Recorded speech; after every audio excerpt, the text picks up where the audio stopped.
leaking documents and politicizing information. That is how Oversight Chairman James Comer, a Republican, is describing Democrats' release of this note in Jeffrey Epstein's birthday book that shows a message and an outline of a woman allegedly drawn by President Trump and includes his signature given to the committee by Jeffrey Epstein's estate. Trump denies having anything to do with this letter. For more on the fallout, let's bring in NBC News Chief Capitol Hill correspondent Ryan Nobles, Bulwark senior reporter Will Sommer, and former federal prosecutor Ankush Kaduri. Ryan, President Trump just this morning calling the whole thing a, quote, dead issue. What are you hearing from lawmakers? Well, there kind of is an interesting way that Republicans are framing this issue. There are certainly a large group of House Republicans that believe the Epstein affair needs to continue to be investigated, that they still need more documents, that they still need more information about Jeffrey Epstein, but they are also distancing that from Donald Trump. They do not believe that Donald Trump should be the focus of the investigation.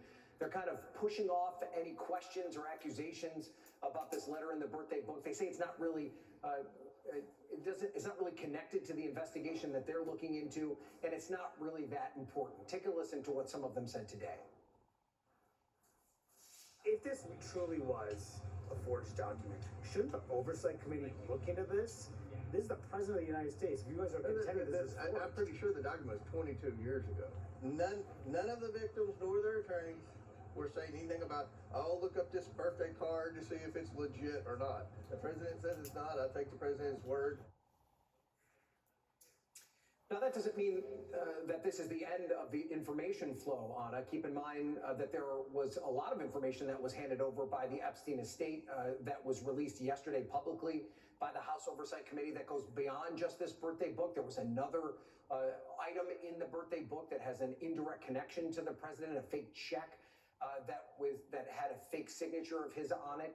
So there are a lot of questions about where this goes from here on out. Of course, there was a discharge petition where both Republicans and Democrats are trying to force the Department of Justice to release all the information that they have connected to the Epstein controversy. So even though the president would like to not talk about this anymore, it's clear that there's enough members of Congress to keep this conversation going. And Will, the White House has said that it is not Trump's signature at the bottom of that letter we've shown, a defense that's echoed by many of his followers in the right-wing media echo chamber. But as you can see, this image coming directly from Epstein's estate, and then here are several other Trump signatures from that same period. Will, what does the evidence suggest? And as you track the right-wing media sphere reaction, what do you make of it? I mean, yeah, you can look at the pictures of those confirmed Trump signatures and see that it looks a lot like a Donald Trump signature. In fact, it looks identical to other Trump signatures. And, you know, for this idea of a forgery to be true, you would have to imagine that, 22 years ago, someone decided to forge Trump's signature on this birthday book that would only emerge many years later. And, again, this image came from the Trump estate. They don't really, or excuse me, from the Epstein estate. They don't really have a dog in the fight in terms of, like, why would they tamper with these documents? So there's all that to consider. But as you said, I mean, the right-wing media is really going with the White House's line here and the line we're hearing from these Republican congressmen that this is forged, that this is fake. But to be frank, I don't think that's going to hold up. I mean, I think Trump supporters, and in particular, I think independent voters who are interested in this story as well, I think they're going to feel like their intelligence has been insulted, just like they felt when the Justice Department tried to close this case initially.